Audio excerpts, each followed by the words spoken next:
Continuamos en Salud Hoy junto a la doctora Carla Bianchi, que está hablándonos ya acerca de las enfermedades inflamatorias intestinales, y más adelante vamos a entrar en lo que es la enfermedad celíaca. Pero habíamos quedado en el otro bloque para comenzar a hablar acerca de los síntomas de esas enfermedades que estuviste diciéndonos, ¿no? Los síntomas dependen mucho de la extensión, por eso así como mostraste la imagen de la colitis ulcerosa, que afectaba distintos sectores del colon, me gustaría mencionar un poco sobre la extensión de la enfermedad de Crohn, que como te mencioné puede afectar cualquier sector de la boca al ano, pero predominantemente lo que es el intestino delgado y la primer parte del colon, sería la unión de lo que es el intestino delgado y el colon.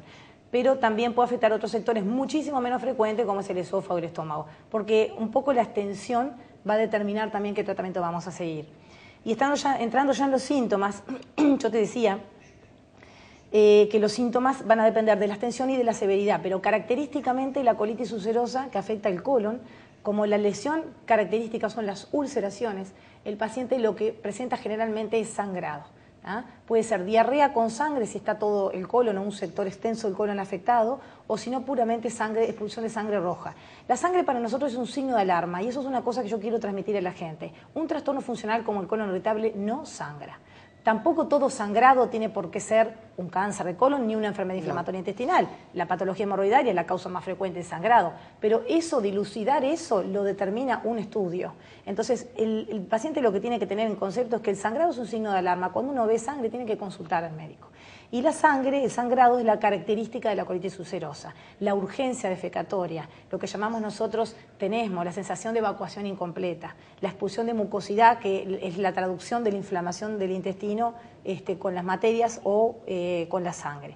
Mientras que la enfermedad de Crohn, como afecta predominantemente el intestino delgado, y es en ese sector donde nosotros absorbemos todos nuestros nutrientes, la sintomatología más característica es los elementos de mala absorción. Entonces el paciente puede empezar a adelgazar porque no absorbe calorías, puede tener anemia porque no absorbe hierro, y ahí se intrincan los síntomas con lo que vamos a hablar posteriormente de la enfermedad celíaca. El dolor abdominal es característico porque esta enfermedad produce estenosis, se cierra, imaginemos que el aparato digestivo es como un caño, cuando el caño se cierra, se estenosa, se ocluye, eso provoca un dolor, ¿verdad? Entonces el dolor, los síndromes de malabsorción y el adelgazamiento y la fiebre por la infección, por la inflamación.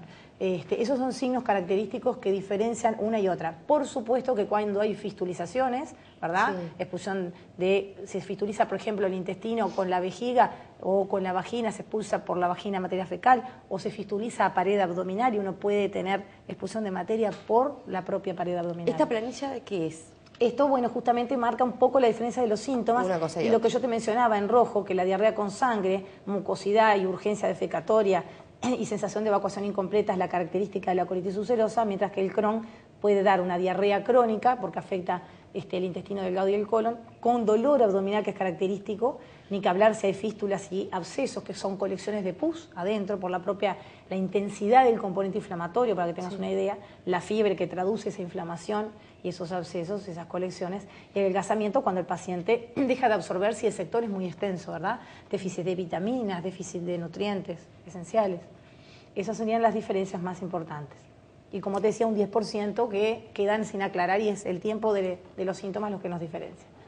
Vamos a ver otra imagen más, me está diciendo, de estenosis, ¿puede ser? De estenosis, eso es una estenosis. Lo que yo te decía, si uno explica gráficamente que el intestino viene a ser como un caño, ¿verdad?, por el cual circulan los alimentos y posteriormente la materia fecal, ahí vemos cómo en ese lugar se estenosa, y mirá lo que es ese trayecto fino de un intestino delgado, de un Crohn, en un estudio radiológico, se disminuye el calibre, ¿verdad?, se estenosa. Esa estenosis puede ser por la propia inflamación de las paredes o puede ser por cicatrización de esas heridas. Se abre una úlcera, se cicatriza, se abre una úlcera, se cicatriza, la cicatrización va retrayendo y va cerrando la luz de ese caño, hasta que puede llegar a una oclusión intestinal, lo que puede condicionar una cirugía de urgencia con la resección, ¿verdad?, la extracción del sector de intestino ocluido, cerrado o estenosado.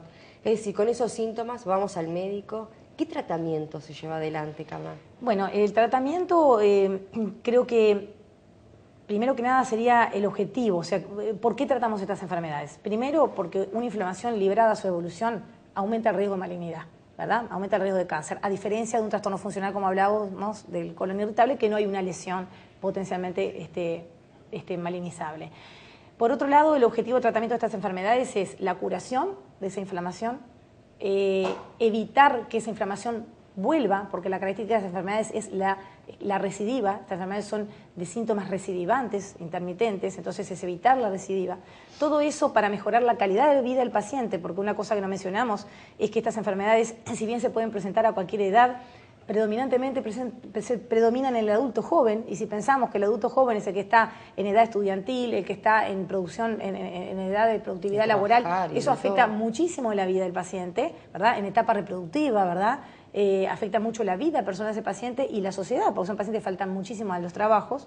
Entonces, los tratamientos están enfocados a mejorar esa calidad de vida, y todo eso tenemos que lograrlo con la mínima toxicidad de los medicamentos.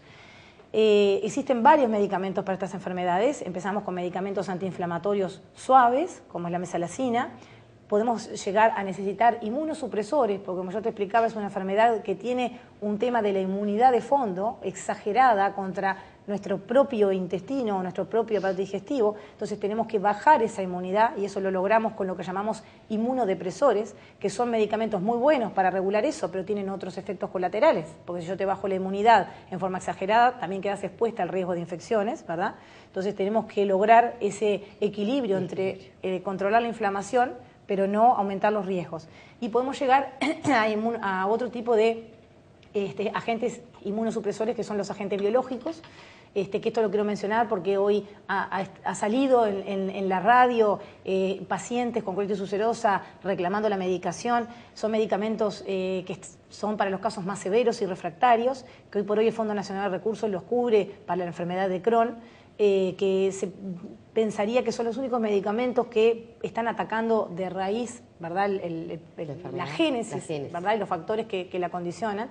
Aún el Fondo Nacional de Recursos no cubre los tratamientos para la colitis ulcerosa, y por eso es que hemos escuchado tantos pacientes en la radio. Creo que es cuestión de tiempo, como todo, ¿no? El Fondo Nacional de Recursos cubre muchísimos tratamientos y es difícil abarcar todos los tratamientos caros que cubre. Y hay muchos. Y son muy caros, son tratamientos costosos. Pero bueno, vamos hacia eso. O sea, lo importante es transmitirle a la gente que hoy por hoy en el Uruguay contamos con toda la medicación que existe en el mundo a primer nivel. O sea, contamos hasta con los medicamentos biológicos, que en muchos lugares del mundo la gente no tiene acceso, ¿verdad? Sí, también estamos viendo, ¿no? Esa problemática. No todo es Uruguay, ¿no? Exacto, pero en ese sentido nosotros hoy tenemos, creo que una vez que el fondo cubre para la colitis ulcerosa,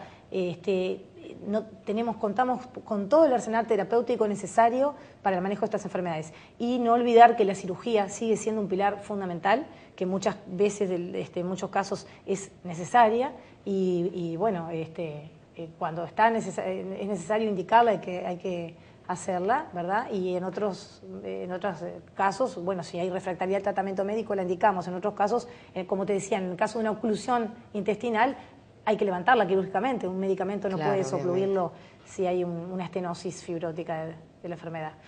Otra enfermedad muy característica es la celíaca, ¿no? Sí, muchísimo más frecuente. Yo creo que la venimos escuchando hace mucho más. Todos tenemos un amigo, un familiar con una enfermedad celíaca. Sí, exactamente. De hecho, hablábamos de las enfermedades inflamatorias de entre 20 a 100 cada 100.000 habitantes, y estamos hablando de la enfermedad celíaca de cada 100 o cada 300 pacientes. O sea que realmente es mucho más común. La enfermedad celíaca es una intolerancia, como ha sido llamada tantos años, al gluten, que después Elizabeth va a comentar mucho mejor que yo lo que es el gluten, en qué alimentos se encuentra, qué alimentos evitar, pero el gluten se encuentra en el trigo, cebada, centeno y avena. Es una intolerancia genética, son individuos genéticamente predispuestos a esta enfermedad. Esa intolerancia hace que se genere una atrofia del intestino delgado, y al haber una atrofia del intestino delgado dejamos de absorber nutrientes que no son esenciales para nuestra calidad de vida, para vivir, y al no poder absorber esos nutrientes es que se ponen en marcha la sintomatología clínica, ¿verdad?, que caracteriza esta enfermedad. Y la característica de esta enfermedad es que no lleva medicación, no se trata con una medicación como las que hablábamos anteriormente, sino que el tratamiento de esta enfermedad es sacar el gluten de la dieta. Y uno ve que sacando gluten de la dieta, en un tiempo X, se recupera ese intestino atrófico y vuelve a absorber normalmente, ¿verdad? Y si uno hiciera una prueba de desafío, como se llama, y algunas veces es necesario hacer, uno reintroduce gluten y vuelve a generar la atrofia. Pero es una enfermedad de base genética, ¿no? ¿Ya es más fácil de diagnosticar? Yo creo que sí.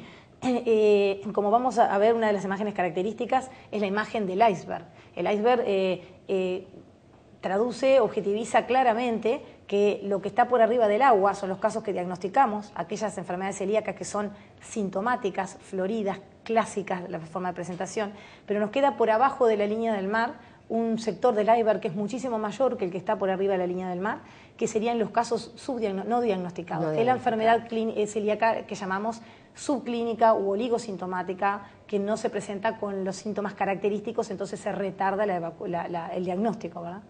¿Hay síntomas característicos como para que el que está escuchando sepa de repente y pueda pedir un diagnóstico? Hay síntomas característicos, pero que se pueden confundir con otras enfermedades, con síntomas como del colon irritable o con síntomas como los de las enfermedades inflamatorias intestinales. La diarrea, como yo te decía, tenemos distintas formas de presentación. Lo que sería la enfermedad celíaca clásica o típica es la que se manifiesta con diarrea crónica, diarrea con elementos de mala absorción, porque no absorbemos nutrientes esenciales, como yo te decía, por esa atrofia intestinal. Y tenemos la enfermedad celíaca no típica o no clásica, que por ahí se manifiesta solamente un paciente que tiene una anemia en estudio y no se le encuentra la causa, y de repente justamente es que por esa atrofia no se está absorbiendo el hierro.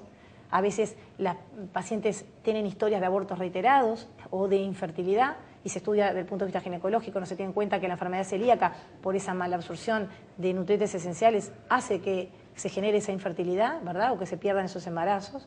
Y trastornos, por ejemplo, de la osteoporosis, ¿no? Al no absorber vitamina D, calcio, es una de las enfermedades, de las formas clínicas de manifestación de la osteoporosis. Pero cuando son síntomas aislados o signos aislados, es más difícil que aquel paciente que viene con la diarrea crónica, con la malabsorción, con el adelgazamiento porque no absorbe nutrientes, con lo que llamamos esteatorrea, que es característico, que es la materia aceitosa, grasa, porque no absorbemos justamente las grasas, ¿verdad? Es como si uno echara aceite en agua, quedan esas gotas de aceite, eso característicamente en la materia, ¿verdad? Cada vez vemos menos enfermedad celíaca típica porque, por suerte, los médicos nos hemos concientizado más, los pacientes están cada vez más informados, entonces cada vez ante menos síntomas consultan y se detectan las enfermedades precozmente, que a eso es lo que apuntamos, ¿no? Carla, muchísimas gracias por haber venido y haber estado junto a nosotros. Gracias a ustedes por invitarme y a las órdenes. Sí, porque hay más todavía para hablar sobre hay mucho para hablar, ¿no? Muchas gracias. Realmente un placer tenerte nuevamente aquí en nuestro programa. Vamos a hacer una pausa porque vamos a seguir hablando acerca de la enfermedad celíaca, pero vamos a estar recibiendo a Elizabeth Retich de acá de Maldonado, que va a estar hablando acerca de esta enfermedad y de la asociación. Ya volvemos.